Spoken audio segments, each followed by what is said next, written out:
What's up, beautiful people? I'm Nathaniel Pearl, And I'm Sam Sheva. and welcome to Curious Chimps Podcast, a show where we explore the infinite complexities of the human experience. We do not endorse anything illegal, so please consult doctors, do your research, and for the love of all that is holy, be safe. All right, let's talk about drugs. Curious Chimps.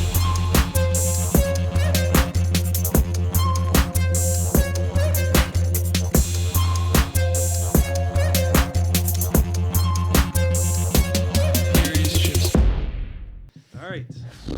And we're live in 3, 2, 1. No, we're not live. That doesn't happen. Oh yeah, slap it. Slap it chop. Yo, welcome back. This has just been a 90 episode audio test apparently. Should we do like the cheesy ass radio guy voice? Bonjour. We finally fixed the audio for all you listeners out there who are Thanks for sticking by with the fucking putting up the audio and down the audio. Yeah, when yeah. There's highs and lows. You know, We apologize. You know- We are technically brain damaged. I don't know how to. but you know, I realize it's not our fucking expertise.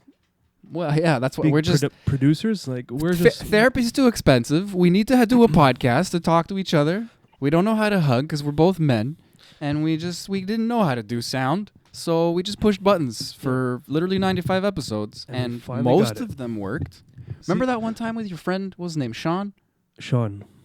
Which one, Sean?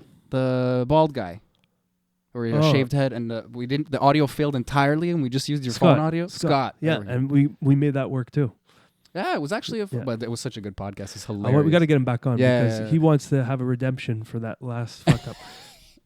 I hope something goes wrong again because But he could really sink into the belief that he's cursed somehow. But that's it. So Scott, my buddy, you guys heard the podcast with him. If you didn't, go back. But Please go back and check the podcasts. A lot of them are great audio, and the guests are amazing. We're gonna hit 100 with no fucking guests. Like it's kind of a no, bummer. 100. We're gonna do a nice party For sure 100. Yeah, We but have to. 99 then. Anyway, please, I interrupted you. No, but it just Scott's character. He's one of those guys that like brings a lot of chaos, but fun chaos. Like Yeah. there's always something happening with him or something going on. So the podcast being what it was, where my laptop died, or I didn't plug in the laptop, and then then the laptop died, and then the camera died. So it was just like this hilarious disaster. But I managed to pull in all the audio from one camera, and then jack it up on the program, so there was some type of audio. But Good thing we had a guest. Good thing we had the second audio. Yeah. That's what you should tell him. it's true. Fucking Scott. But in our defense, he did come over at like 10 p.m. to start the podcast. So Wow, I don't remember that. it was a late. It No was wonder we were all fucking laughing and yeah, shit, it was bro. a goofy time, man. Yeah, that's great.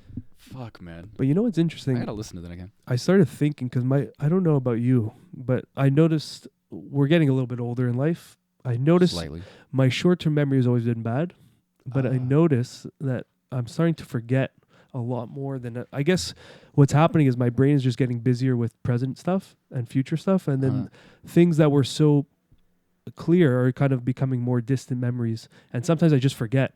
So then looking through our old podcast list, I didn't forget our guests, but I just forgot those conversations. Oh, it's a huge vibe, man, for sure. It's but crazy. I don't relate, but I do. That's the dumbest thing I could have said. But like, you're talking to someone who hasn't smoked weed in like 15 days, and my memory is through the roof compared to what it was. Yeah. And I do seem to have a good memory.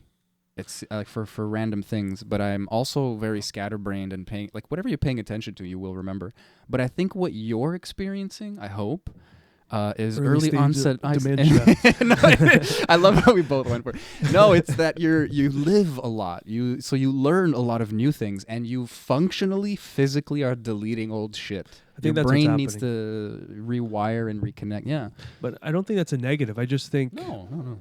but sometimes for me it feels like a negative because it's scary when you forget things. But you know what? That's just the game. Yeah, I guess a lot of our perceived identity is our memory. You know, that's a big conversation in like philosophical milieus, corners, if you will, if Yeah. you're not French inclined. Pardon my French. And yeah, it can be nerve-wracking in general. You know, you're getting older, all those conversations. But some people, they talk about how like you move out of your hometown, and you don't remember all the little things because you lived a life, you lived 3 lives, so then you, like Rogan talks about it, like coming back home and people are like, hey, remember this, remember that, and it's like, no man, I don't, because like I've had 2,000 conversations with professionals, and I've had like I do this thing and I do that thing, and I have 4 kids and fucking like I'm busy. It gets busy. It gets the library gets full, and you put a lot of shit on the waiting list. But not in a pompous way. I mean, like it's humbling, and I don't even know what word to use. There's such a weird feeling when you do remember, and you have like this, oh shit, like that's still in there. You had to scratch at it a long time. It's weird because sometimes a song could play, and then I'll remember the fucking whole lyrics to this song because I used to sing it when I was a kid. And like one of the songs is Colt 45. You remember that classic by Afro Man? Colt 45 and 2 zigzags. I know the whole song by heart. It's like it's such a crappy thing to have in your memory that's just taking up all the space. But you know what? There's so many good memories attached to that song. Music's magical though. That's true. Like that's why they use jingles, right? Like you're so gonna remember the 1-800 number because they gave it a little doop-ba-da-beep, But like think about that smells. Storage use that thing is keeping. I don't know though, because it's like muscle memory. It's like a cascade. You only need to remember like to open the door. You need to know where the door is or what the code is to the door. Yeah. And there's a lot of things like that I know that, and it's pure repetition. And if you really repeat and have long-term memory, then you can just recall it whenever you want. But like the example I always use is pi.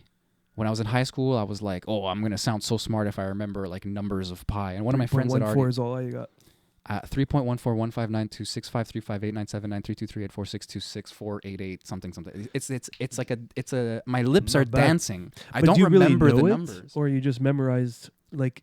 My brain, I go 3.14. It's just emotion at this point. It just comes. Yeah. But if I forgot 3.14 for some weird reason, and maybe it's a bad example, but you know what I mean? Like, as someone who never learned notes and I'm playing piano and shit and I'm just fucking around, I will forget entire songs that I spent days remembering, days learning because I can't remember how it starts. Yeah. And it unlocks, it falls out of you, and you're like possessed by the time that you put in. Yeah. But I guess there's a crescendo. There's like there's a point where you go over that hill, and then the time has been really well spent, and you maybe always have to go back. It depends, but muscle memory, man, it's they say it's like riding a bike, right? Yeah, that's a real thing. Well, it's like when you just served me the rap it's like you. Oh, I literally said it's like riding a bike. Yeah, it's like riding a bike. You remember the steps.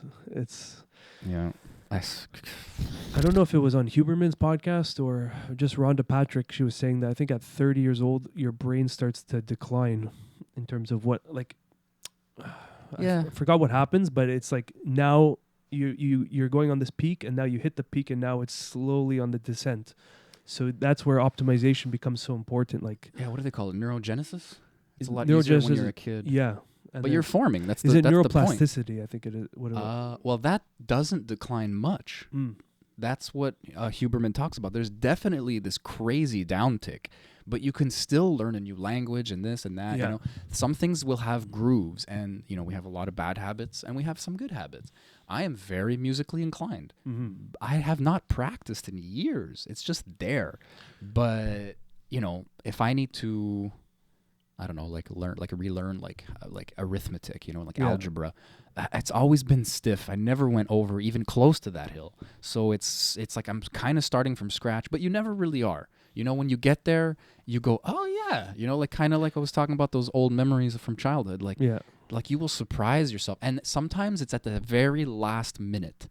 The fucking 11th hour or whatever the expression is, you're there and you learn this whole thing and then you go, oh yeah, I knew all that. Like I remember, and then you start remembering like the environment in which you learned it because the memories are all connected. You remember the teacher that showed it to you? It's fucking nuts. But you don't need all that crap. That's why you forgot it in some weird way. Like I don't believe there's like limited storage in our heads, but I mean there must be. But it's funny because I was going to my client this morning and I was walking in the hallway of this office building. And then there was a smell that brought so many memories of like, I think from elementary school, like this, the best way I can describe it, it was the smell of like food from the cafeteria, like that kind of like cafeteria style buffet-ish where they kind of slap it on with a spoon, and you take what they give you kind of thing. You know, it's like fucking just chicken and beans and whatever. Like prison That food. smell, yeah, it's like chow time. But I made sloppy joes. They're extra sloppy. Oh, I love that shit. Yeah. But that smell brought up so many memories of me as like a young kid. I had like these little vouchers that your parents would buy for like the school lunch. That's literally year. prison, bro. But that's how it was. It was like fucking what's that called? Commissary, like the points. yeah, like yeah. your little. But they would get like in the mail. Like your parents would pre-buy like your meals, so they just pay a fee at the school, like $100 for the semester or whatever, and then you have lunch for a couple months. So you know where your money's going. It's not bad. So while I was walking in that hallway, I just like went into my memory, and I just remember being a kid with my fucking tray, getting 2 chocolate chip cookies and the whole meal. And that smell is what brought that memory back. But that memory was gone, bro. Yeah, dude. It's like I smell pulled the hits book me off so the hard. fucking like the shelf. It's like it fell on your head more. Yeah, yeah, because I didn't even pull and it was out of my dusty. ass. Yeah, it just punk, and you're like, oh yeah, I own this. Like I must own this. This is my memory. Well, that's the beauty of these kind of things. Like, I guess that's what people call as nostalgic. Like things, I forgot where I heard this, but like there's obviously good restaurants you can go to and things like that, and like incredible meals. But you can't replace the nostalgic feeling you would get from going to like your favorite pizza shop when you were a kid. Even though the pizza today is so shitty, but you're eating it. It's not just the meal you're eating, it's the attachments to the story around that pizza shop. Like, for example, there's a pizza joint across down the street, Pizza Walat. It's like such shit pizza. Like, my friends always laugh at me because I go there all the time. Is that the place where you get sick every time you eat? There's many places, no. No, but this is like Scott would be, if he was here, he'd be drilling me on this because it's such a crappy joint. But I went there for years with my dad, with my parents. It was like pizza night we would get from there. Okay. So like this place is so valuable to me, and it's so good because of all the memories that are coming with it. I don't think you can ever replace that. No, man. Like it's again, back to muscle memory. You go in, and the level at which the doorknob is, you know, the colors that hit your eye, the grooves in the floor. Everything, you know, all, you walk in and there's this visual familiarity. You know, the angles are all the same. You know, maybe things look a bit smaller, a bit because you were smaller when you were younger. You know, like it can be surreal and extra real, like hyper real, and kind of, and that's a kind of nostalgia. I guess when I think of nostalgia, I really think of video games and shows and stuff. But I guess that's because a lot of my childhood just had that. Yeah. You know.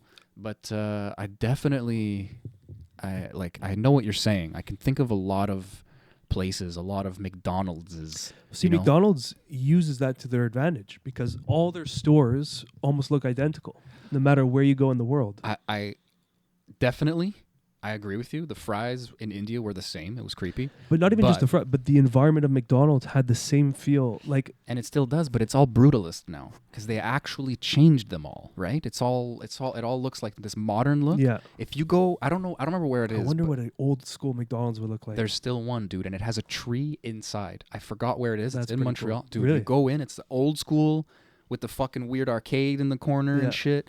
It's not the big like jungle gyms there, but it's an old McDonald's, and they didn't change the outside. They still have the fucking hut looking, like the roof, you know, that iconic look. Now it's this gray with black lines with the big red. it's very modern. And it's all straight lines.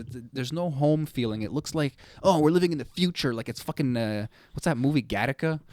Where everybody dies. It's a very depressing movie. But the thing Spoilers. is, they didn't. Spoiler. They didn't. It's a great movie. They didn't change it abruptly. It was a gradual shift. So I think, Was it? yeah. Well, The at look least, was, or the different locations. well, the way it modernized. It Oh. didn't like happen overday. They just changed McDonald's design. I think it was like a slow drip, at least for me, because when I go to a McDonald's, even though it's all modern, it still feels like Well, I mean, there's a lot of memory. We're in our 30s. I mean, it changed like 20 years ago. Yeah. Let's be honest. Like there was the McDonald's we grew up with, and that's thick in our memory because that was the first like 10 to 15 years of our lives. Yeah. But it has been changed for a long time. I just didn't see the gradual change. The inside looked nicer first. Well, I could say that because I used to work for McDonald's. So I Did you? Yeah. I didn't know that It was- about you. Yeah, it was my first job. Second job. I was a counselor. First job, which is mind blowing that they would use me as a counselor for kids. But But they call him, you were a camp counselor. yeah, I was like I don't know why they call 14 or them counselors. 15, like a camp It's a counselor. weird name. Summer camp. You're a fucking outdoor babysitter. I don't know what to. Just it's the same job. Just make sure they don't drown way more than an indoor babysitter. Dude, let's go on a little tangent here, but I was a camp counselor at this. So I was like a 15-year-old crazy kid, you know? And I was in charge of all these. I remember the stories. I was in charge of like this group of like 6-year-olds, and then they switched me to this camp called Singerman Camp. And it was kind of like, I don't know if it was a punishment, but they brought this camp. They just literally, it was like for low-income households, I guess. Oh, cool. So they just let anyone in at any fee. So I see why the punishment on your like you were not ready. Like everyone was afraid of Singerman. Like everyone wanted to be part of Parkhaven because Parkhaven was the camp with the swimming pool at Parkhaven Pool. So you would go to the pool like 4 or 5 hours a day. Oh. It was so chill. You just go in the water. The kids loved it because they're at that point it's the lifeguards' job. The poor jobs. kids, the fucking pool, bro. That's anyway. But even Singerman was able to go to the pool every day, but only for a small period of time, like an hour a day. Because we were all in the same triangle shape vicinity, so we'd walk. Singerman was like, let's say, a kilometer of walking to the pool, whereas Parkhaven was stationed at the pool. So anyway, they kind of let anyone in. So I had this camper. He was named, what was his name? Like some Russian name. I can't even think of it. But he didn't speak a word of English. Can we pick a random Russian name for the rest of this story? I feel like it was like Artem or something. Artem. I'm pretty sure it was like something like Artem. All right, Artem it is. And he didn't speak English or French, just Russian. And I'm like thinking back, what a liability that kid was. Because you had no way of communicating with him. I don't even think we knew his name. I think we just called him Artem or something. And his cousin was in a different group, but his cousin was his interpreter. So...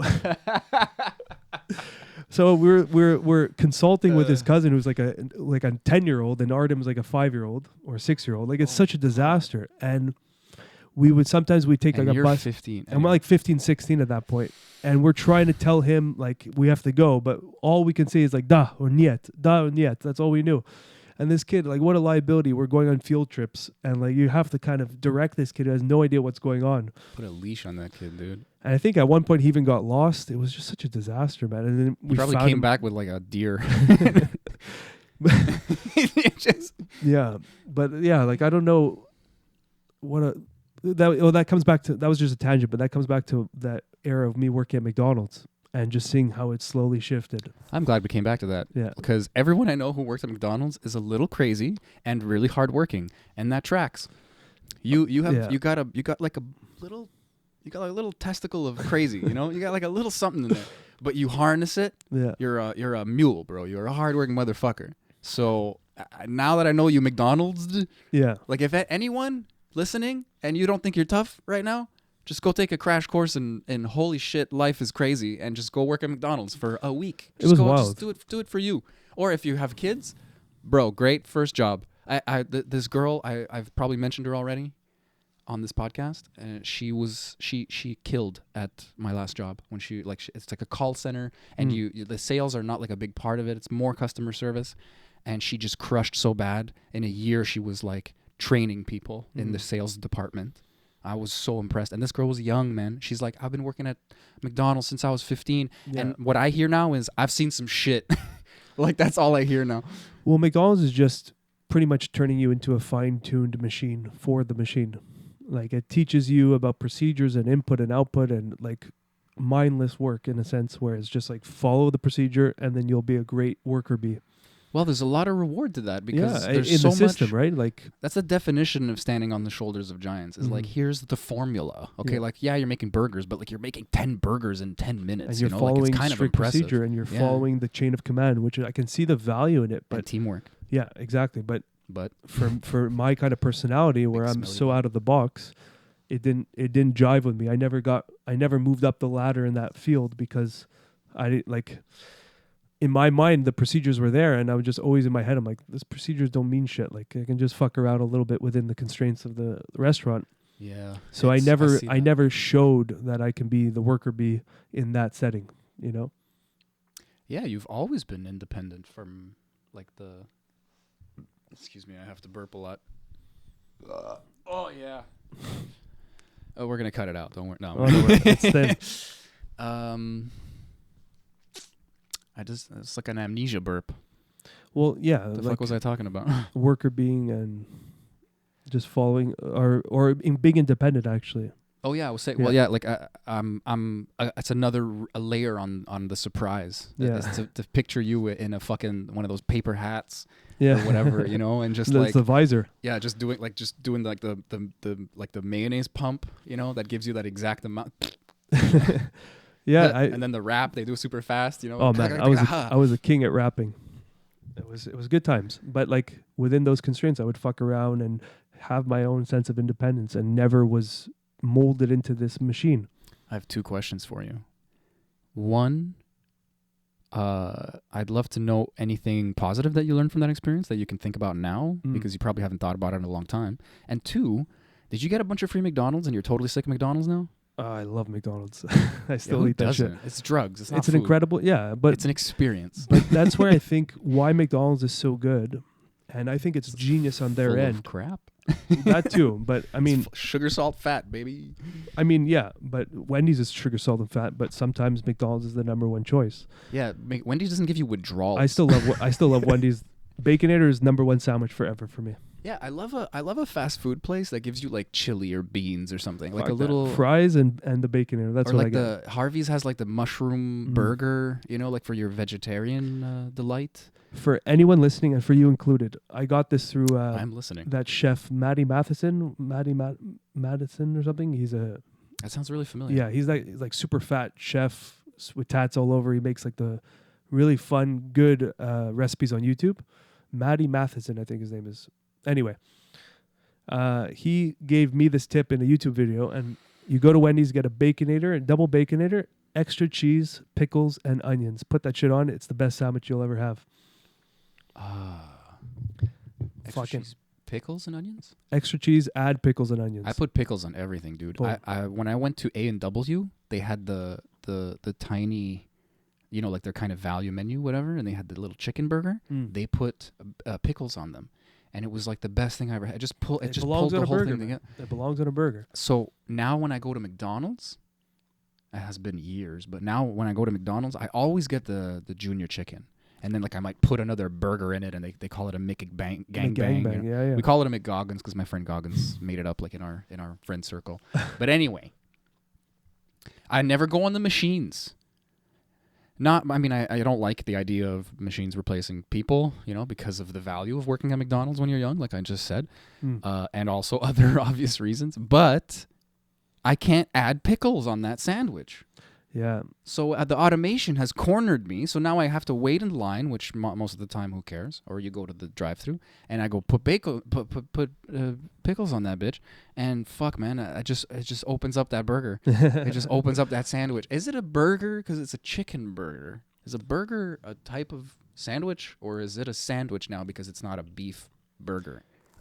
I mean, for simplistic terms, it's a burger, but It's burger. a It's the chicken buns. burger. Yeah, it's the buns that make it a burger. It's the look. But coming back to It's a slider. whether I would eat a lot of McDonald's back then and then stop, it made like at some point, because I was training a lot at that. So it's funny because I was working McDonald's from 15 till 18, let's say, and at the same time I was building my personal training career at like 17, 18. And then I was training clients and then working at McDonald's, and I'm like, wait, there's a huge contradiction here. So then that's when You have like a moral quandary. I remember You're that. making people fat and skinny at the same time. So that's when I quit. But during that personal training era, I stopped eating McDonald's completely. For like the last year at McDonald's, I started getting disgusted by the food, but went right back to that dragon. But the thing is, Get some later. what I think, Just talking about it. dude, this is a paid ad podcast by McDonald's. If you guys haven't Guerrilla known- marketing. Yeah. But so what I'm saying about McDonald's, I think ties into what I was talking about, that pizza joint, is McDonald's is genius in terms of how it's set itself up, where you have the Happy Meals for children, you have the main meals for adults, and the then healthy menu now, the coffee menu, the drinks. and then you have the senior meal for like senior discounts. So when you're in your later years, you get the muffin and the coffee. Oh, is that a thing? Yeah. So what they did was they created a type of environment that you'll be going there your whole life. You'll have all these memories as a child, Happy Meals, toys. So it's embedded in your mind that, oh, this is a fun outing, like I'm getting a toy with my meal. So now you're going to be a forever customer because it's always going to be embedded in your mind. As you get older, you want to take your kid to McDonald's, or you have a nostalgic view of that place. And then when you become a senior, you remember McDonald's because it's so embedded in your memory, you go for a coffee and a muffin. That's really intense, man. It's like a place to congregate. It's got free Wi-Fi. Exactly. Like, you're right, dude. It's There's so very, many. very intelligent how they form themselves. So it's not just a takeout spot, but it's like a life journey of thinking of when you want to go somewhere. You'll always have memories tied to McDonald's, assuming your family brought you there when you were a kid. Bro, I have so many. Dude, when my brother came back, he was gone for like 4 years, and he comes back, and it's the first thing we got. I don't know why. And then it's me and my brother and my mom. My mom had picked me up from work because I didn't have a car for some reason at that time. And then he was in the back seat. He surprised me. And then, long story short, my dad wasn't there. So I say, let's get extra burgers for him and go home and all eat together. And my mom looked at me like, you're such a sweetheart. Like, we forgot about Dad, you know? And so now I have this fucking amazing moment in my life, but it's kind of connected to McDonald's. It's wild, eh? And imagine all the drunken nights when like the one sober guy, maybe he was sober, but like the one guy drives and comes back with McDonald's. And you freak out. And it's like you need that, bro. You needed that. Oh man, one time the power died, so me and my friend Jay, okay, we order the food. Then by the time we get to the window, the power dies. In the whole fucking block. We're in Rosemary, just boosh. And then the guy goes, yeah, we can't even open the register. Like we can't take your money. Like we're nothing. And he just goes, here, it's free. Here, we made it already. Here you go. I was like, this is the best day ever. We ordered like fucking $40 worth of McDonald's. That's incredible. We were so happy. Like, anyway. I'm just to your point. I'm sure anyone who hears like, give me some happy McDonald's memories. Maybe there's some sad McDonald's memories. For sure. I don't know. There's all of the above, but there's a lot.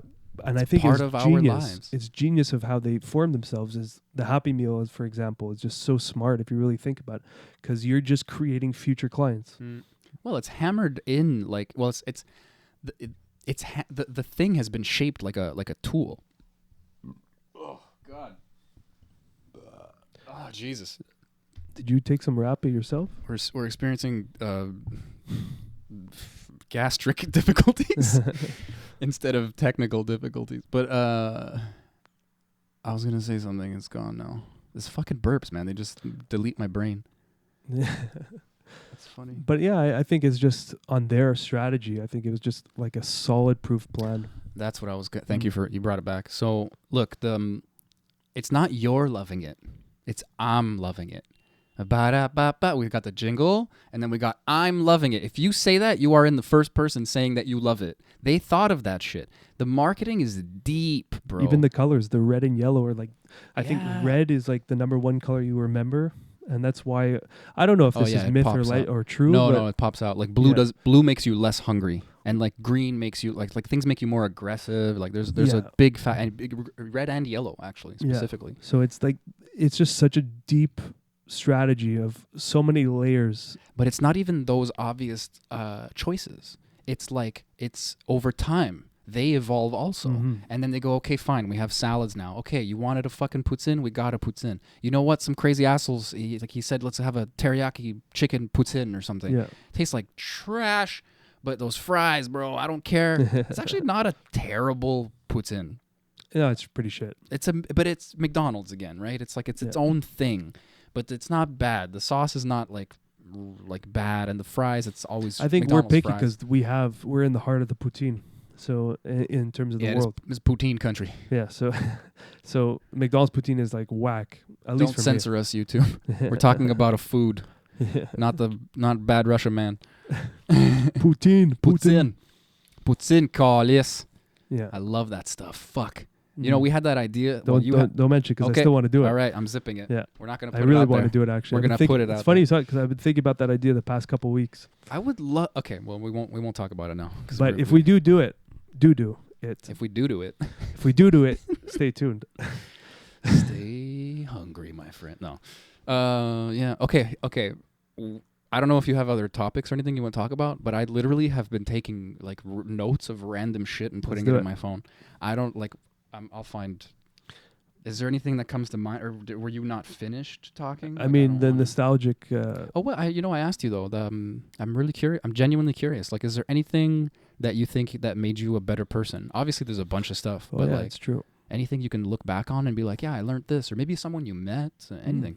I think what it gave me was to work under pressure and to handle stress like that, because it is a very, as young as you are and as basic of tasks that you have to accomplish and achieve, you're dealing with a high volume of people, Yeah. and you have a very strict time frame to serve each person. Like they want everyone being served within a few minutes of each other, and when the order's in, it's got like 90 seconds to be served. Like it's very strict and it's very structured in that sense that it wants to maintain a standard, Mm-hmm. and that we are part of that standard. So, It's not a crazy standard either. No. Everyone's forgetting shit in the. Okay. but like think of like you're a 15-year-old kid and you have to serve this person in under 90 seconds, and you have to go to that, and then you look, there's a rush of like 15 people waiting in line, and there's a little clock next to every order. Yeah. Oh, and there's a timer going, and you're not dealing with the nicest of people, you know. So No. the general public can be quite harsh sometimes. Did you have like early shifts, like early? Yeah. So then I would do this thing called Brower, which was like the dumbest, worst deal. But when you're young, your ego gets the whole of you, because it's like you're dealing with the shipments. So once a week you get Brower, which is like pretty much the truck just unloads all their food for the restaurant, and then you're just one guy just putting it in the storage. Oof. And when I was like 16, I liked Brower because it was physical. But if you really think about it, it was like the worst deal. Like minimum wage back then was like $9. So it's a 3-hour shift, 6 a.m. to 9 a.m. of just unloading the truck. And that's like $30 of work, or $25 of work, let's say. But yeah, so there was something cool about that, because I think that kind of sprung out the crazy in me, where I'd wake up at like 5 a.m., walk to I live super close to the McDonald's, which was nice. But then you do Brower, you just like heavy lifting, and you're just pretty much taking out the truck and putting it into the store. So yeah, that is intense. But that's your whole shift though, so you And didn't have then- to do customers after. but then you can stay if you want to extend it, and you can stay for another 3-4 hours, but you're super tired after that. what a contrast, where you're working alone and you're just rushing boxes out of a truck. I'm sure there's a procedure there too, but Yeah. it's a little more lax.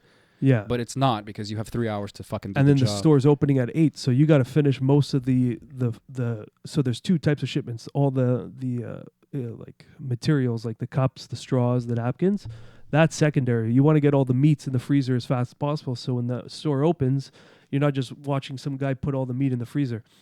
So there was a system involved. It was just, everything was time pressured. So at like 15, 16, 17, you're not normally dealing with such pressures of like real life pressures, like prepping yourself and prepping a store to serve people. So it taught you a lot about just how to function under those kind of immediate pressures of time. So that was very valuable, it's like a deadline kind of mentality. So in that sense, it was very good, and that I can take that because it taught me a lot about patience with people too. Yeah, it must have helped you be a people person. Like a lot of I did stuff similar a bit at Costco when I was younger, but like it's the pressure's not the same. It's just the pressure of the quality more, I think, because they're members, they're not customers. But it's an interesting dynamic to be so young and to be, let's be honest, accosted by, like even if they're nice, there's 7 of them in 3 minutes, you know, and you're labeled as fast food. I should be paying less for this shitty food because it gets in my hand fast. I have to go to work.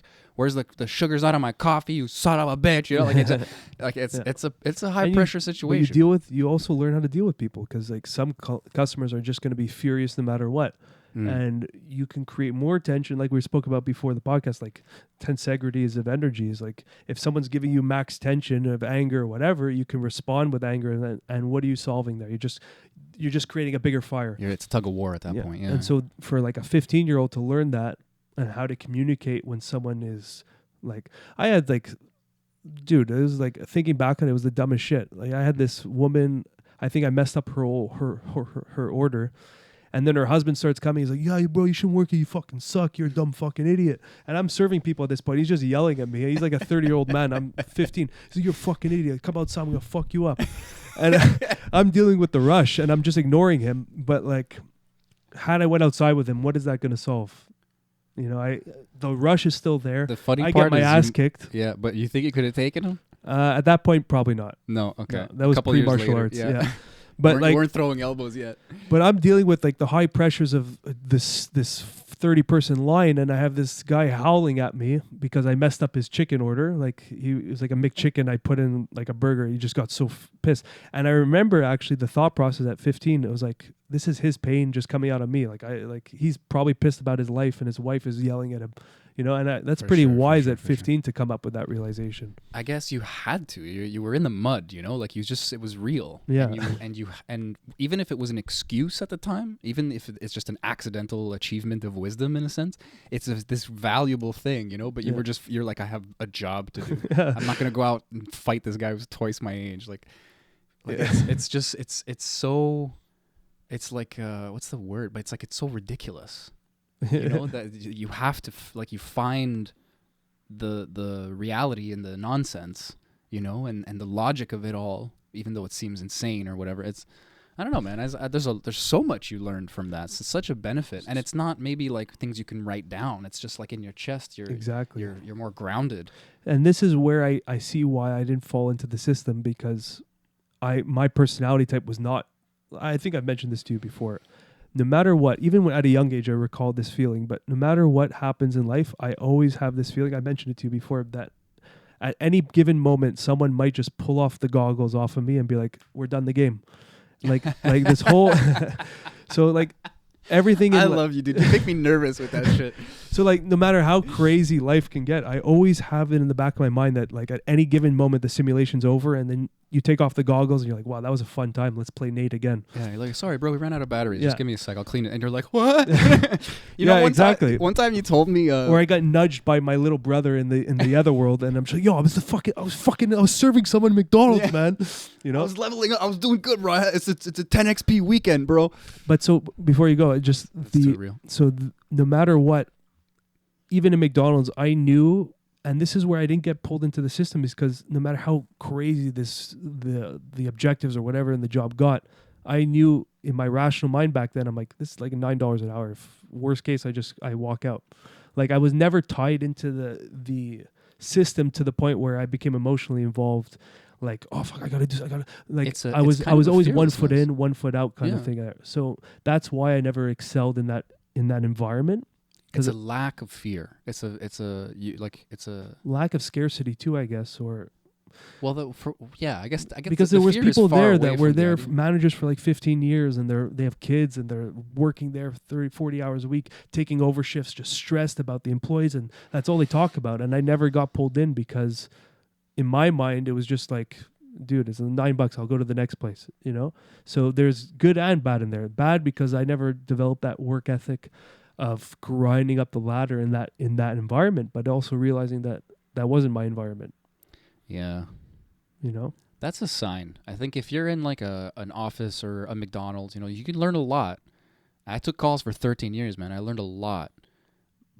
Some of it might not be useful. Some of it might have just been, I got to bite the bullet. It's a lot of time spent, wasted or spent wisely is kind of a perspective issue at this point in the present. But I never tried to be a manager, a trainer. I just didn't care. And it's like you want to throw labels on yourself like something's wrong with you, but like, are you anhedonic? Like, have you felt no fucking pleasure in your life? Have you ever smiled? You know, like, yeah, you must know there's something better for you out there. And maybe after 3-4 years, like, take the hint for yourself, because people won't tell you that. Like, it might take you years and you might get fired. You know, like it's kind of. It's not obvious, but it's a little nugget of advice, I guess, if I should be so bold. But then we tie it into like Scott, who we spoke about before, and he played that game and he moved up. He became team leader. He was getting to be manager, but then he used his position at McDonald's as leverage to work at the bank, and then worked up his chain at the bank, and now he's at a different bank. But like, he followed that structure because it worked for him. Mm. And my structure was so independent, and it's not one's better than the other, but it just, you see how that kind of work environment can filter out the ones that are going to be good at in that kind of environment, the corporate world, and then the ones that don't. Well, they both have value, I think, for both of you. Yeah. But there is one is better for you and one is better for him. Exactly. And maybe he's wrong, or maybe, and you know, like part of him is miserable, or like every job has misery attached to it. Or maybe, you know, one of you'll change later and want that structure. Like, who the fuck knows? Whatever happens, happens, man. We don't know. That's it. That's the wave of it, huh? The waves. The wave. But Yeah. what were we saying before that? Because there was something I wanted to hit on. McDonald's. Scott. Damn, this is what happens when you go on crazy tangents. You just sometimes lose yourself in the conversation, my brother. Lose yourself in the music. But yeah, I mean, I don't know the words. in essence, if I were to do it all over again, and this would be advice for my future children, the one thing I wish because McDonald's is very specific in the skill you're learning. You're not actually learning much skill. You're learning how to function in that environment. Unless maybe you're managing, or I guess there is a lot of transposing skills, but it's like you're learning the blueprint. Militarized, yeah. You're learning the blueprint for the corporate world. So that's why a lot of like corporate jobs look for McDonald's employees to start up, because they understand the chain of command.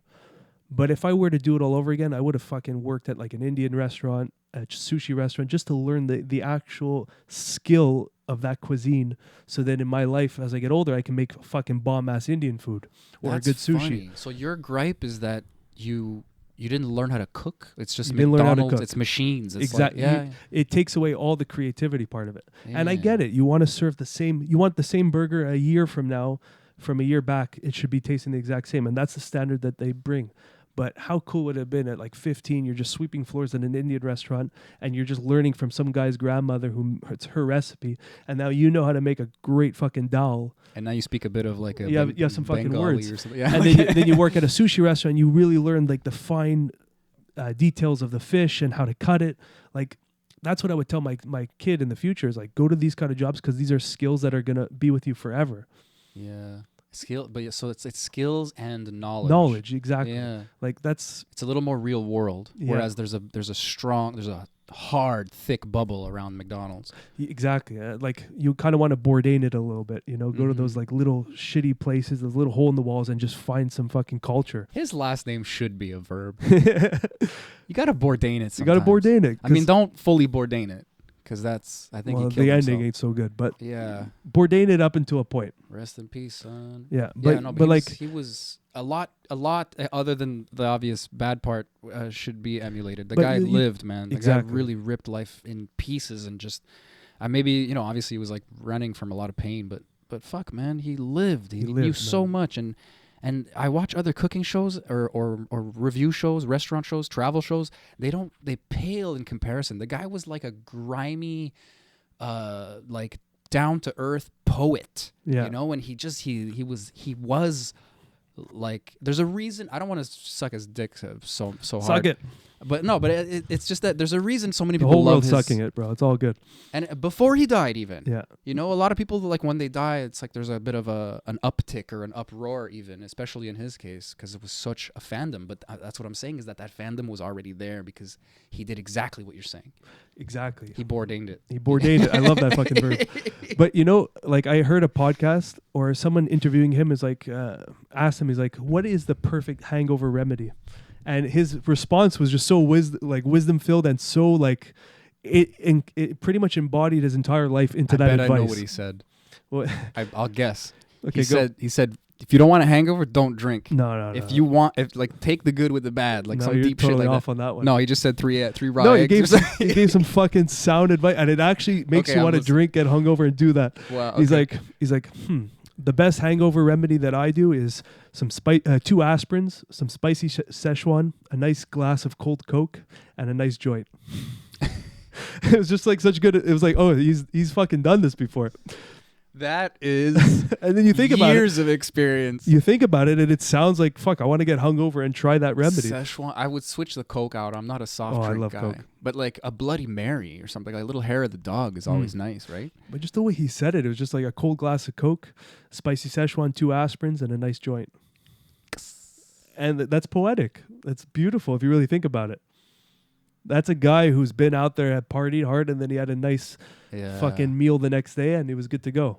There's always this like post something, you know, like Huberman talks about how we like adding on top of our dopamine, you know, and it's actually a bad thing sometimes. But like, man, like, you know, like getting pastries when you're high, or getting high after or during like before a movie, or getting, you know, like having a shower after you have sex. Like there's so many great examples of like it's almost like this cleansing, like this bath, you know, like literally sometimes. I think there's a lot of value in that. I love it. I love a little reset, and sometimes a little washing away, a little forgetting, sometimes in a good way, you know, like it's a gift. Yeah. You know, there's that meme about like people who have a perfect memory, and it's like if you have a trauma in your life, at some point in your day, you live that again every day, you know? Yeah. And it's like, yeah, cool. I can remember like what my mom wore on a fucking Thursday 7 years ago, but I also remember exactly how it felt when the fucking baseball hit me in the side of the head. Yeah, just too much noise happening. Yeah. Well, a lot of those people are OCD as well, so it's or on the spectrum at least. Yeah. Yeah. It's all this. It's all mixed now. But yeah, it's fuck, I wanted to say something else. Whoops. Wow, there's a lot of that today. It's good. We got little moments of silence. It's nice. It's a little ironic in that we fixed the audio, but now we can just kind of bring in the silence back into the game. What are you guys thinking about? What's coming up? Run to our YouTube. Put comments. It's a little ad moment. Yeah. This podcast is sponsored by McDonald's. We're obviously not worried about the algorithm. Yeah. And better for it. I think for a hot second we were, and we just realized that not only can we not keep up, but we wouldn't want to. It came back. Nice. We're talking. Trust the pie. Trust the silence. But you were pairing things together like shower after sex or whatever. Sometimes a cigarette after sex. I don't do that, but I can understand the allure to that moment. It's appealing. Yeah, it looks great.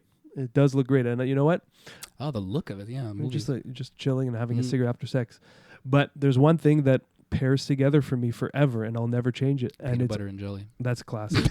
But the nostalgia of going to the movie theater, and for me, I have to get a large popcorn, extra butter, halfway and full. You know, you tell them to put the butter at the half and the rest on top. Oh, you told me about that one. Oh, bro, it's a classic. So I gotta eat with you more often. You're a master of like horrible choices, but like you don't regret it. You're like, this is life. So that's my move. Anytime I go to a movie, and it's been a while, but like it's nostalgic. It's so deep embedded in me. Like a large ass popcorn, a large Diet Coke, and a bag of fucking M&Ms. I hate to be the guy that's like one upping you, but like actually it's more of a suggestion, and we should actually do this because my girl keeps bringing me out to these. She doesn't watch movies any other way.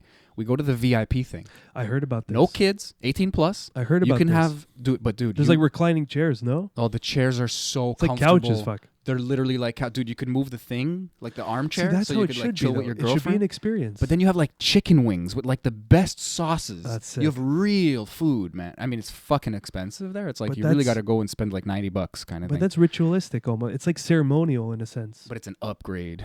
But it's like adult popcorn. I think that's the value. I want weed popcorn. But they need to bring that back into cinema, because when you used to go to a movie, like in like I don't know, bring what back? Like that whole idea that it's an event more than just going to a movie, but like it's an experience. Yeah, now I feel like if it wasn't for the VIP experience, if I just went like that regular style, I feel like I'm like in an airplane. And that's another example of like people used to wear suits and all this jazz, you know, and like you used to smoke on the plane, and like, you know, there's bad ideas and good ideas, you know. But that used to be an outing, like it still is, but like that used to be the main event. Is you go to the cinema and watch the latest movie that would come in. Now it's just didn't that come back a little bit because of COVID? You know, like we just feel a bigger appreciation for it, you know, like a bigger necessity for it, and a lot of that was taken away from kids too, and they're gonna feel the same thing, not in a nostalgic way, but like, oh shit, why are my parents dragging me out to this thing? I could just play Fortnite on my computer or whatever. I know this is some generic bullshit, but like then they're there and they have such a good time and they realize the value of it. And actually, I have an example of that.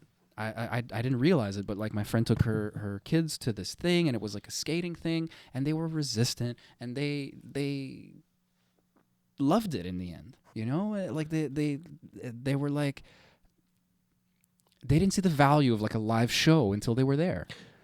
It's almost like Inception in a sense, because you might have resistance to it in the moment the whole time as a kid, But then later on in life, you're gonna have that that thing that's been implanted in your mind, For sure. and it's just like, oh, that was such a good time. Yeah, you know? you like you lived it, you know. Even if you're taking it for granted in the moment, it could pop back in a moment, Like, and you're just like, man, I really appreciate that my mom Exactly. did that, or that my uncle did that, or whatever. Like it's it lands. like we drove when we were young. We drove to. I was like 10 years old.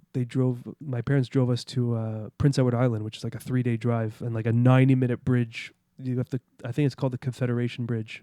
Cool. Yeah, I it's didn't like know about that. literally 90 minutes. It's incredible. You should check out that bridge. Like the pictures of it it's actually magnificent. But imagine just being on a bridge for 90 minutes, just hear da-dum, da-dum, da-dum, because those little metal separators. Yeah.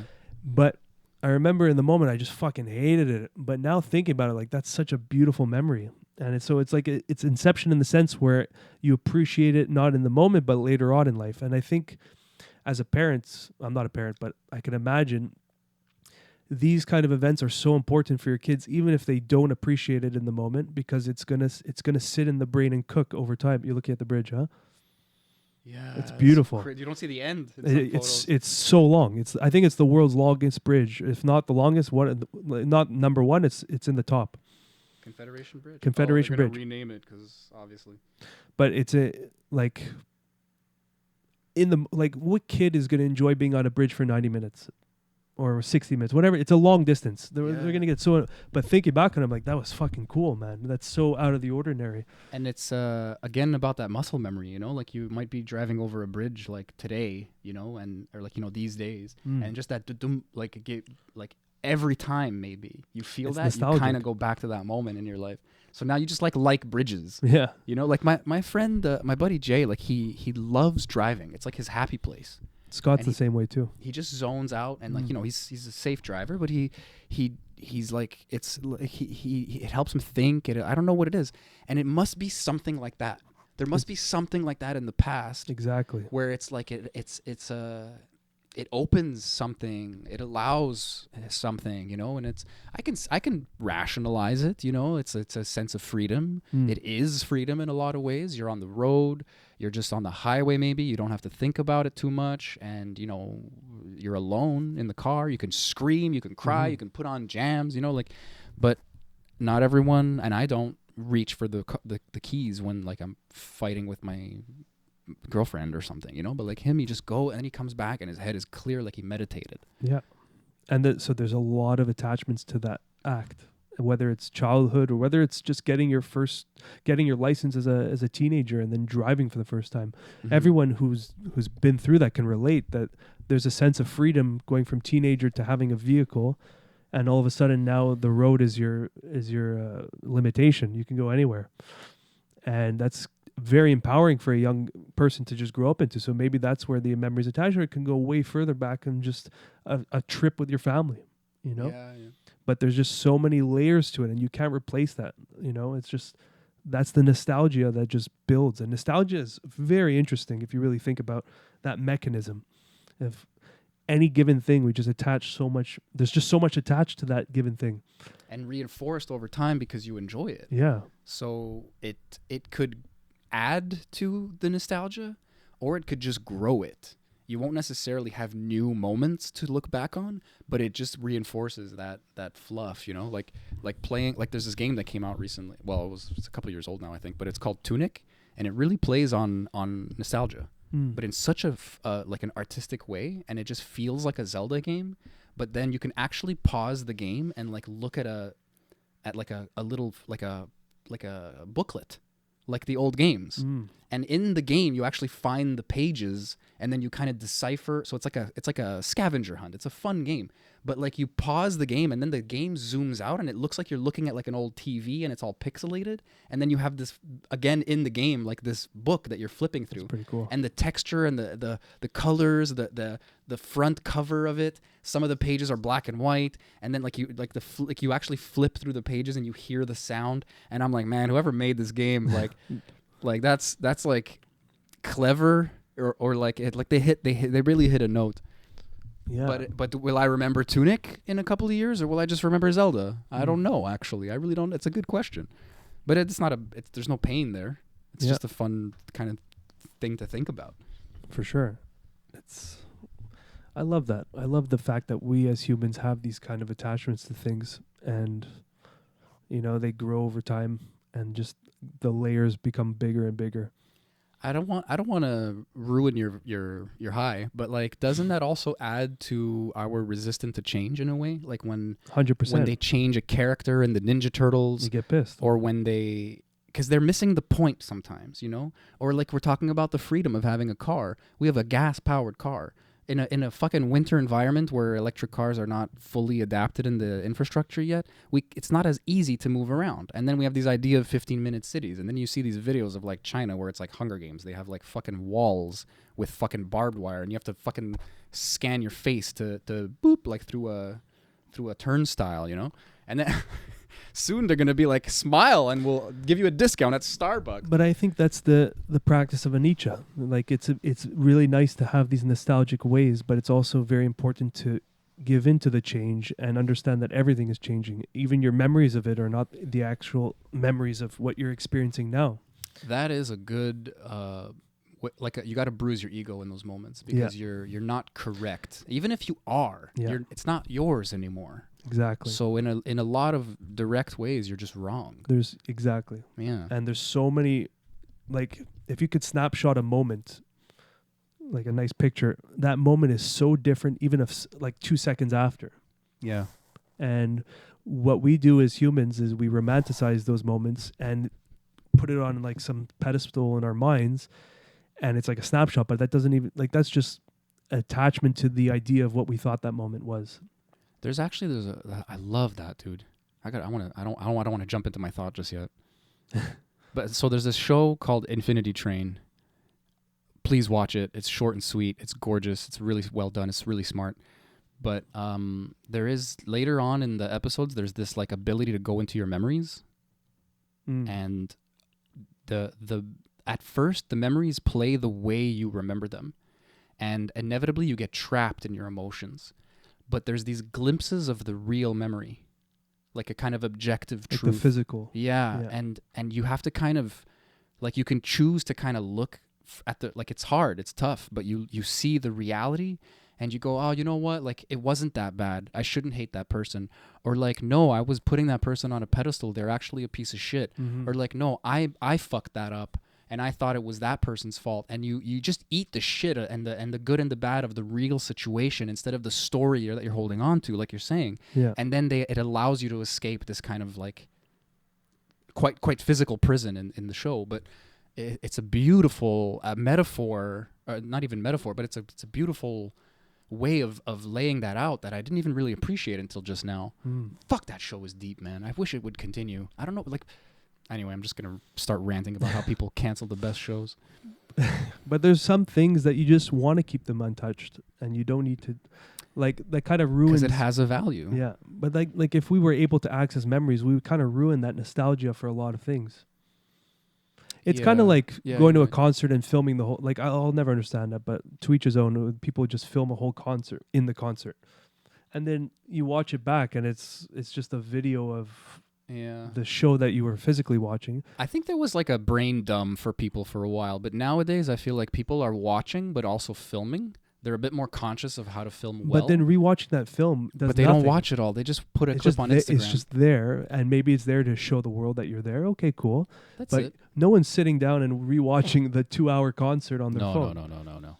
I mean, like, if my mom could, she would watch all the old, like, she had the big camera on her shoulder, which was so creepy. I'm like, my mom's not at my birthday. She's like behind this bright light, like, ooh, memories. And I'm like, I'm on TV now? Like, what the fuck is this? Like, but maybe that has value when we're like 70.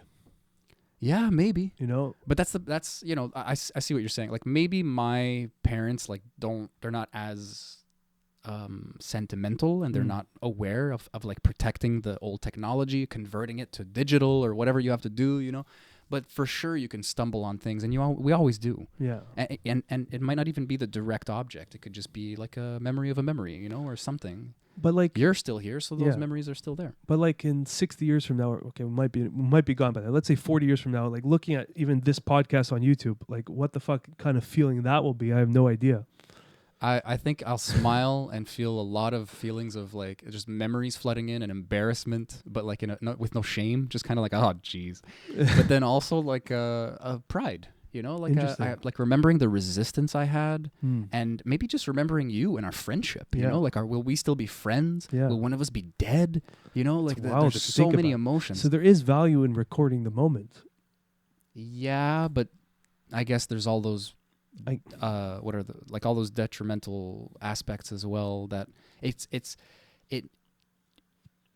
you can't preserve the moment. I guess that's why there's that there's that yogic kind of like the now is all you have for real, you know. So your identity kind of has to be based in that fluctuating river of reality, of time and space, you know. Like that's where the no ground is the real ground in that sense, you know. That's a fake ground because it's literally kind of just reinforced by, I almost want to say, imagination, you know, and like you're saying, like expressing the memory, reliving the memory, you're reinforcing something, creating something kind of fake, or destroying it in some sense, and it's not what it was. And so we laid out a lot of the value there, but we also, like we talked about, like Ninja Turtles, you know, like there's this one, I forgot their names, it's these two guys who they were talking about like Ninja Turtles, and they were talking about how the weapons mean something. Like they never explicitly said that in the show, and it was this really cool revelation of how each weapon is like a lesson for the behavior, for the character. And we could go into it after if you're curious, but like just as a cheap example, like they are always going to remake Ninja Turtles. It's one of those things that's always going to be good for kids, good for selling toys. They're ninjas, like boys love it mostly, some girls too. And then there's April, so there's like a kind of girl character who's like this intrepid journalist, you know. And then there's Master Splinter and like Shredder, and he's scary because you can't see his face, and when you do, he's got scars. Yeah.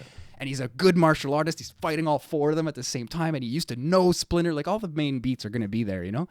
But maybe not that understanding of the weapons being these like actual life lessons that Master Splinter gave them, because they needed to be balanced, because we all kind of do sometimes, even though they're kind of exaggerated characters, kind of based on the four humors, you know, like you're going to have someone really angry, really leadership, like really almost like just domesticated and straight arrow, and then someone who just like, you know, like Mikey just loves pizza and doing flips on his skateboard and stuff, and then the one guy who's like super intelligent and he loves technology, and like we can be all four of these things, you know. It's all metaphor, but there's so much in that original IP that could be lost to someone who's just like, make a Ninja Turtles show, and it's like, okay, it's a show about Ninja Turtles, you know, like it's so much more than that. But the ideas, I guess I'm talking about, will never be lost. Yeah. So that's where, again, the ego's got to get pushed aside. Like we can make our own story, or there will be other stories where there's something like that, where there's that depth. And it's kind of like what we're seeing with the internet. Like there's a lot of limits to places like YouTube and Twitch now that is actually stopping people from enjoying themselves, not just the viewer, but the creators. And then they go to Rumble or like BitChute or whatever. Yeah. And it doesn't make YouTube obsolete. That's what I used to think, is that there was going to be this mass exodus and it was just going to be ruined. Maybe one day, but honestly, it's just you go somewhere to get what you want. Exactly. And if you want some crazy guy ranting about conspiracy theories, it might be harder on YouTube for the guy to get away with certain things. And if you want, you know, like a fucking beautiful interface that's been refined for decades, and go to YouTube, go find your playlist, go get the music and the movies, and the YouTube does it all. I think what's happening is we're just getting more options. Exactly. And there's no bad in that, you know.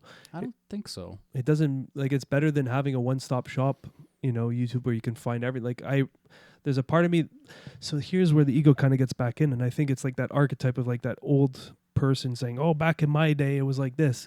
Well, we are getting older. So the idea of how YouTube was, where you can go on and find the most absurd videos, and that was like you go down these crazy rabbit holes, maybe it's better now, and we're just attached to that old memory. Like, I don't know, maybe there's a lot of things that were filtered out. Is just better and worse. Yeah, but I think the ego comes in and attaches and romanticizes the old YouTube, and then forgets how valuable the new one is. And now we just have a new option like Rumble if we want to go down some crazy lanes.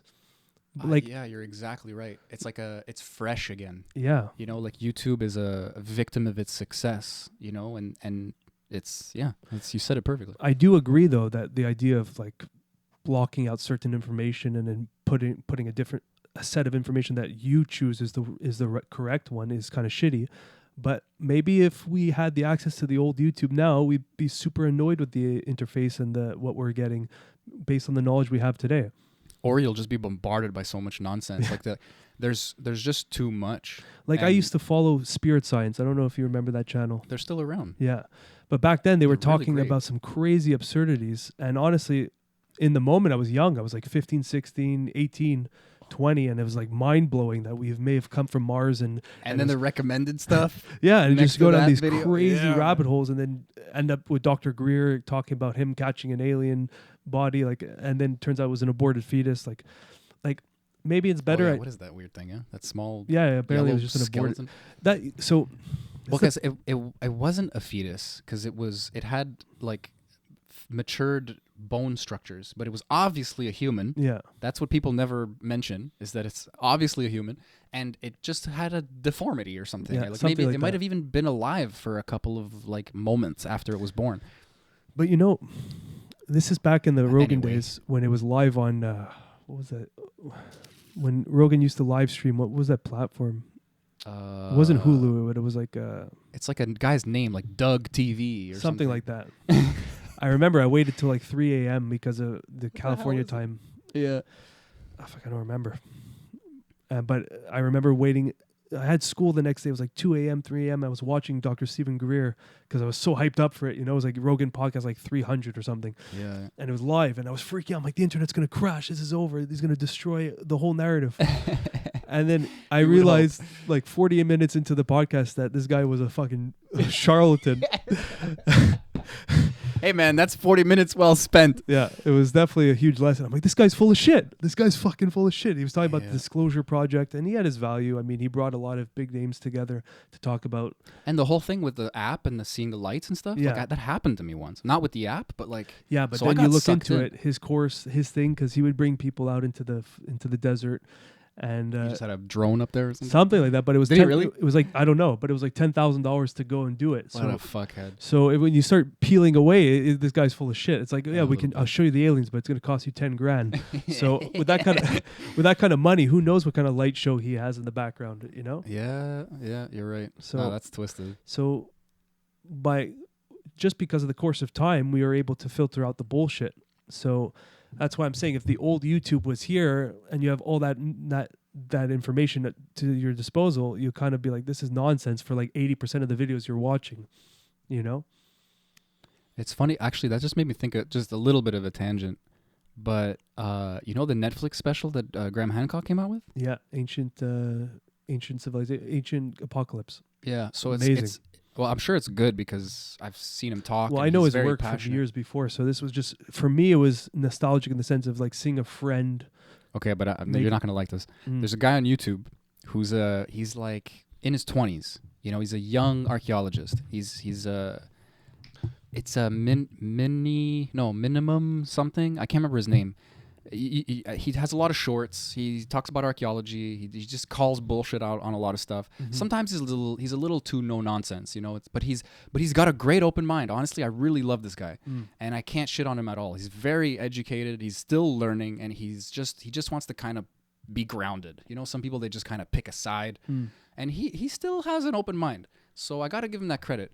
But he is literally one by one picking apart each episode, and he does a good job. And I haven't watched them, so it's like I feel like I'm getting leaned into like, oh, this special kind of sucks. I feel like I should watch it first and kind of like explore my bias, my love for Graham Hancock first. Yeah. But then he just has these 40-minute he just decompiles everything the guy says, and he's like, this makes sense, that doesn't. This makes sense, that doesn't. He even has interviews with people who were on the show also, and they were like, I didn't know they were gonna use what I said that way, So it's kind of got like the ancient aliens vibe a little That's bit, good. but it's just got the Netflix money a little bit. But I think that's important to have that kind of discourse. You know, that's going to get us closer towards the real truth. And I for me, it's kind of tough, and maybe I pat myself on the back too hard, but hopefully people more and more are challenging their beliefs. I saw that, and I was like, fuck you, bro. I love Graham Hancock. And I was like, oh, I felt that. And I loved his other videos. So I clicked on it. I watched it. And the only thing I can complain about is that whoever edited that video is a fucking asshole, because the guy gulps water throughout the thing, and they could have just cut it out. But Wait, instead, in the Graham Hancock show? Or no, in Okay. the guy who reviews it there. Like, you could just type in Graham Hancock. He'll probably be like the first or second or third thing. But they like zoom in on it, and the audio like goes up, you know, like you just hear the gulp. And for someone like me who just like I get like annoyed with repeating sounds, I have like this misophonia thing, you know, whatever you want to call it. I was like, I love this, but like, shoot your fucking editor, like shoot him in the fucking back. Says the guy that burps on the air. Yeah, no, I am a fucking conundrum, bro. we're all I am an conundrums. enigma. But I never finished the Graham Hancock documentary. If I met me, I'd be annoyed with me. You have a Exactly. good point, man. But and also, is he gonna have to redo that whole take because of the gulp? No, just cut it out. Okay. They edit it so like it's like they zoom in Well- on it. They have all these cuts in the whole thing. It's not like a single take. Yeah. I mean, maybe it is, but there's all these cuts. Or maybe you it's know, 50 takes. He's like, you just fucking keep it in the editing room after. He's like, like, no, watch the video. They Okay. emphasize it. Like Okay. it's like it was funny the first or second time, but it's like after 40 minutes, I want to punch my screen. He's trying to And make I know it a that's meme. not everybody, but like, Yeah. I don't know, man. I couldn't watch it at some point. But the Graham Hancock documentary, I stopped watching it about like episode 7 or whatever, or 6. I think there's 8. And I just got the vibe, like I already knew most of the information, and I got the vibe that Graham is a little bit holding on to every thread of his, like he's a victim of his own bias because he wants it to be true so bad. And that's fine. Maybe it's not, maybe there's a point. I truly believe most of his work is onto something, but he's a human. I hope so. And I think having his documentary out there and then having people like this guy debunking it or trying to debunk it or bringing explanations that may have not been said in the document. This is the problem with documentaries, is you will never get both sides in one show. That's true. I mean, it is like a docu-series on Netflix also. Like, But they're it's going to his, make it it's his fluffy a theory. bit. It's his idea. It's, well, not his theory, but the theory he's presenting. And it's only about that. It's not showing the alternative, which is, I think you need that Bit kind of of a stuff to have the Pigeonhole. yeah, you need to have the opposition do their work and present their point. That's why podcasts are their own medium. Like, you can have somebody go on and like interview him long form, and he'll probably end up on Rogan again, and someone will be debating him. Yeah. You know, at some point, hopefully soon. You know, instead of Randall Carlson, and they're like you know, like kind of like a 1-2 punch. You know, like, it's amazing to hear them talk, and they're so smart, but it'd be cool to have someone be like, hey, what about this? And, you know, it makes me think of something that's been in my head lately. I feel like sometimes I go like, kids today, like you said, and it's actually just us.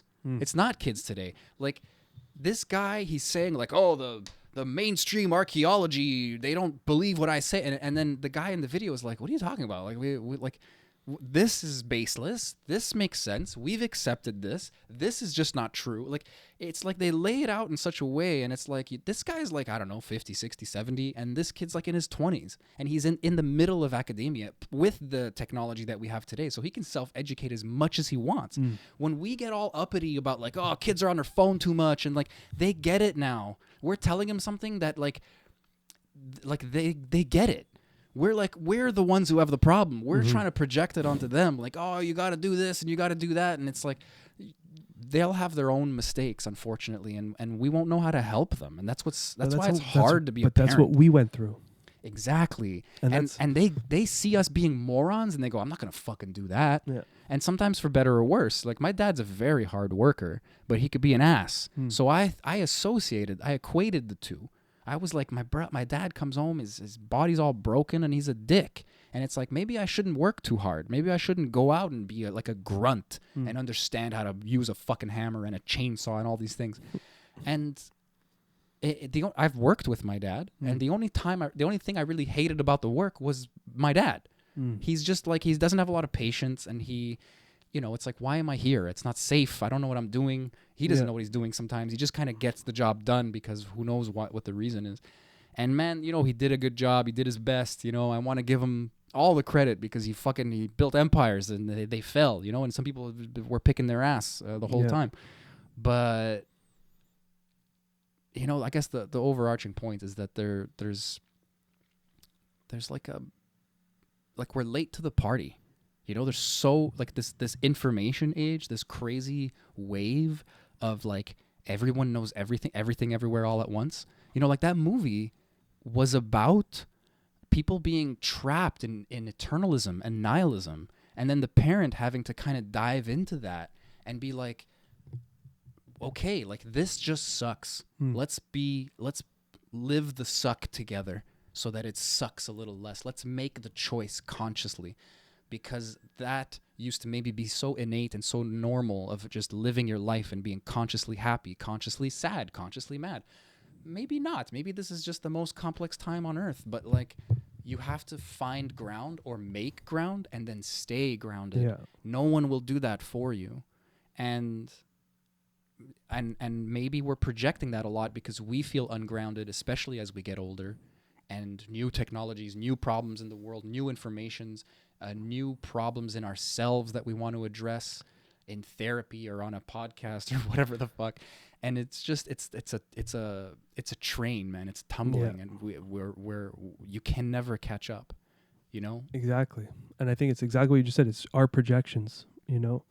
That whole idea, the kids these days, it's just our projections of us, you know, of how we're feeling about our situation in the whole mix.